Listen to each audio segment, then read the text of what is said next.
You can hear Marika, represented by the high note in the vocals, shattering the Elden Ring, followed by the sounds of Radagon attempting to repair it. Can you hear the... It sounds like hammer hits. Radagon trying to repair it. Bro, this guy's a genius. Hey music friends, this is Davi Vasc. I'm a music composer for games and I've been in a kind of Elden Ring mood lately since I've been streaming the game again. And today we're gonna listen to and talk about a very much requested track from the game, and it is the final battle. Let's go.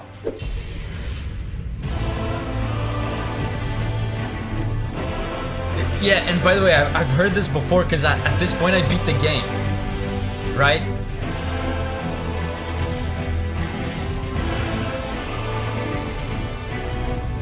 But this is my first time actually like sitting down and paying attention to it.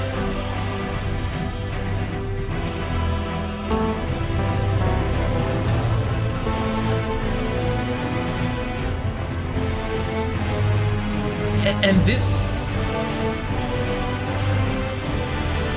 a version of this played in the trailers as well, remember?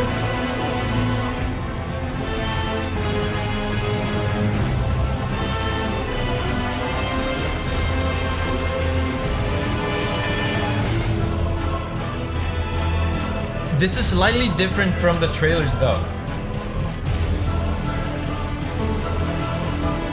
Oh, 10 chord.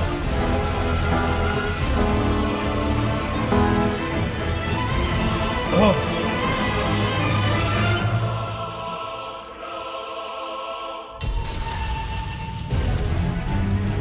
That was a weird noise right there.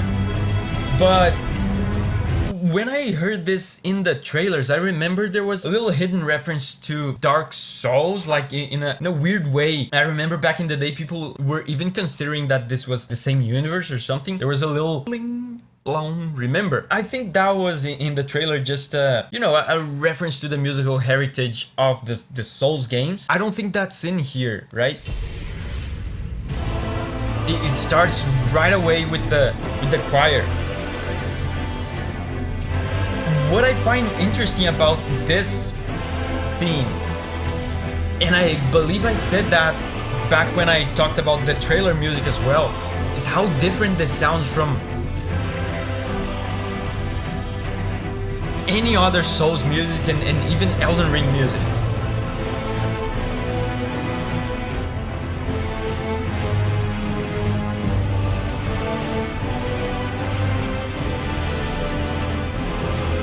Listen to the heavy percussion.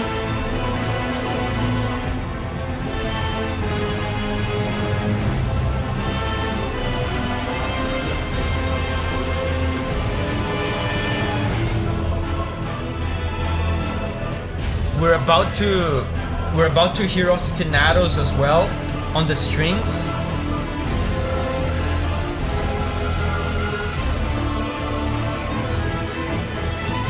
Right? Man, this song is so different from everything FromSoft has done up to this point. I believe this might have been a musical attempt to, you know, make the game, especially since this was in the trailer as well, to make the game a little bit more appealing to the masses, to the mainstream, because this is very much a Hollywood kind of style of music composing. It sounds like a trailer song from a blockbuster movie, right? From a Hollywood kind of production. It has all the ingredients. The song structures is a lot more simplistic than what we're used to, especially if you consider soundtracks from games like Bloodborne, which were super deep and complex. This is much more simple. It has the trailer-like Hollywood heavy percussion, right? And even these kinds of synthy hits and percussions like this at the beginning sounds absolutely like Hollywood.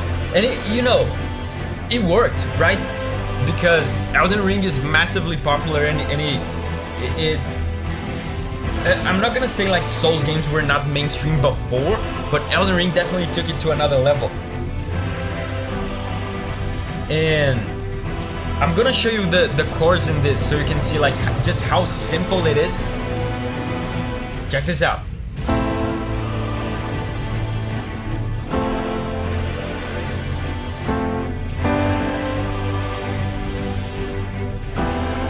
very simple chord sequence and it just loops.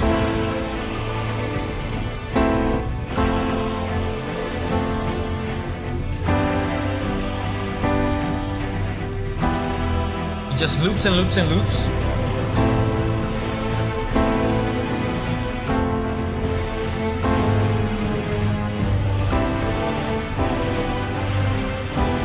Right? They do some small modifications here in this part, but it's mostly the same loop. Very, very hype-inducing chords. There's a lot of tense chords, a lot of very obvious resolutions. So, just a perfect song to generate hype. I'm saying this just to emphasize that this is not regular Souls music. That's what I find most interesting about this. It's not regular Souls music. This sounds different from any Souls music I've ever heard. It sounds more generally appealing. It sounds simplistic, more straightforward, just in general. And so far, this has been like pretty similar to the trailer track from way back in the day. I wonder if the rest of this will be similar to the trailer as well.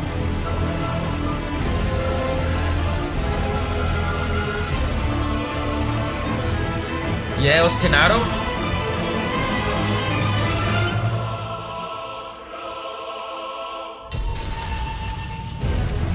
This thing here caught my attention right now. This noise. This sounds like some sort of storytelling to me. Like it's just too like a woman's voice and then a sound of something. It sounds like some sound design in the middle of the song. I wonder if it means anything. Hold up, let me roll down in the comments here. Oh, wait, I just scrolled down on the comments here. Look at this. You can hear Marika, represented by the high note in the vocals, shattering the Elden Ring. Wow, it does sound like something like that. It felt very odd to just have like some kind of noise in the middle of the song. It didn't sound like a percussion hit. It sounded like sound design, deliberate sound design. So shattering the Elden Ring, followed by the sounds of Radagon attempting to repair it. Wow, that's very interesting. I wonder if there will be more of this in the song. Oh, I can hear it.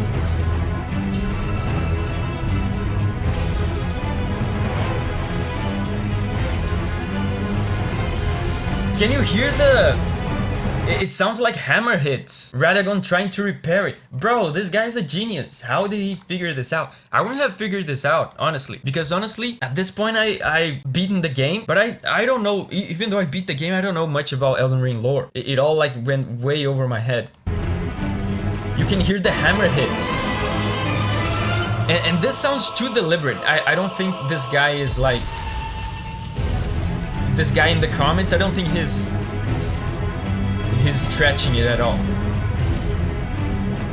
Hammer hits.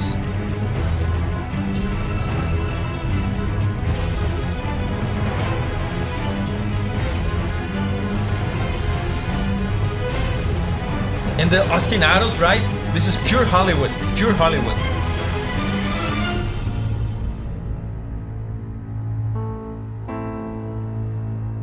Very clear resolution. Is this second phase already?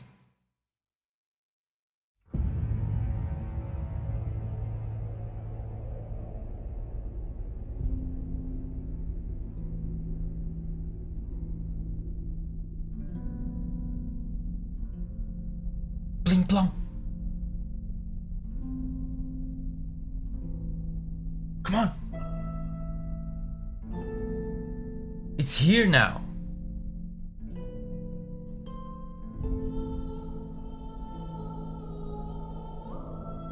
Is this the voice of Marika again?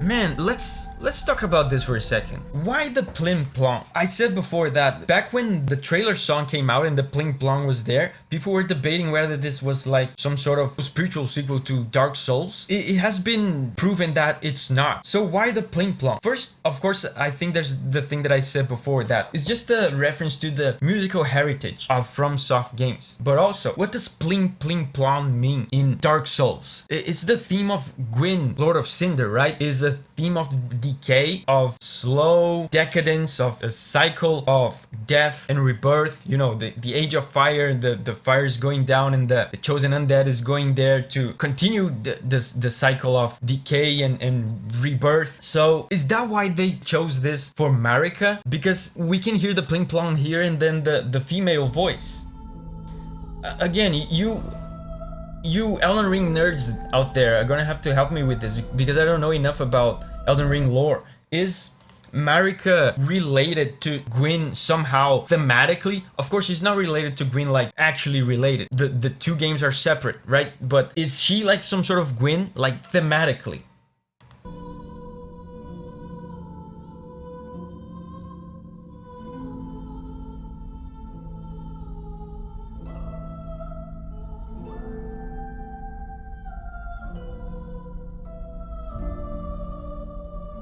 This is so gentle.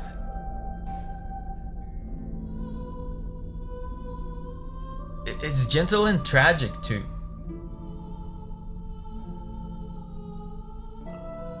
There's a pling plong. There's very tender kind of sadness, like a lament. I don't remember this at all.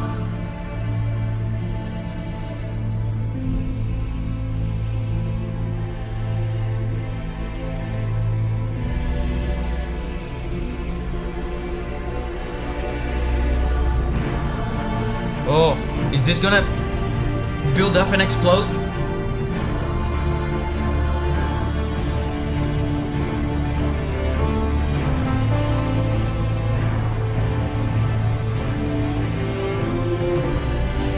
Oh.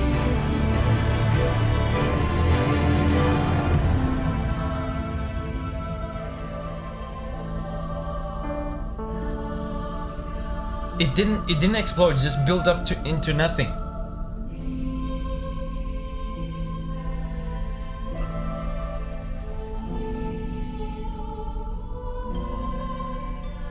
Wow, this is amazing.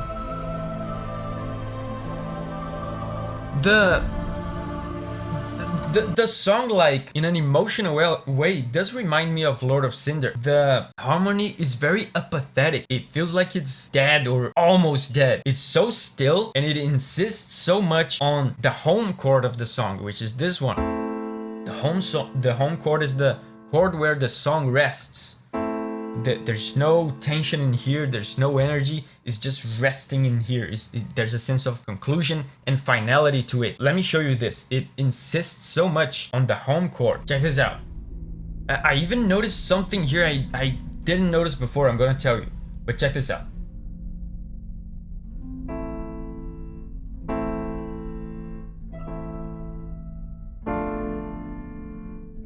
It keeps alternating between these two chords.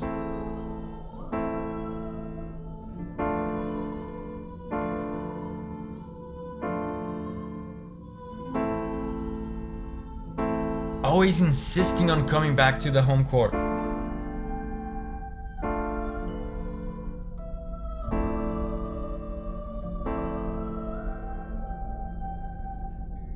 So this other chord that they are doing here, this one,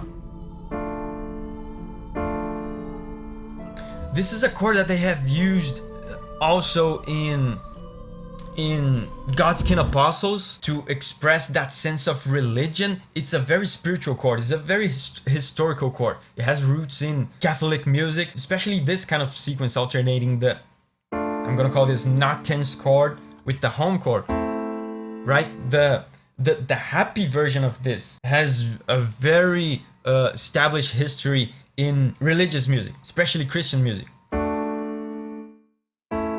It if you've been to maybe a Catholic or a Methodist service or a mass, you recognize this, right? Amen. Right? They're doing a sad version of this here, and they did that in Godskin Apostles as well. This creates a whole spiritual connotation, which I guess makes sense. Isn't Marika like some kind of god? Like, right? She has churches everywhere.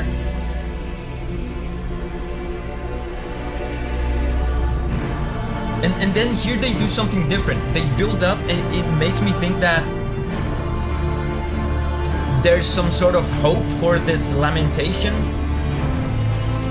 There's some sort of other outcome.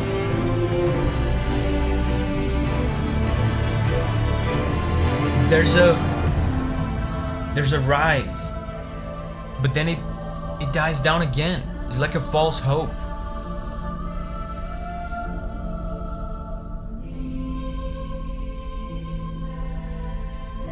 Man, this build-up feels heartbreaking to me, because he goes back into the spiritual lamentation.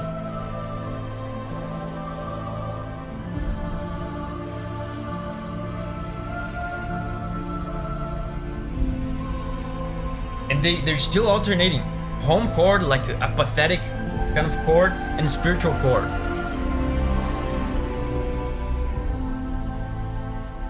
It keeps pretending it's going to break out of this cycle of lamentation, spiritual lamentation. It keeps fooling you into believing. Now we have strings.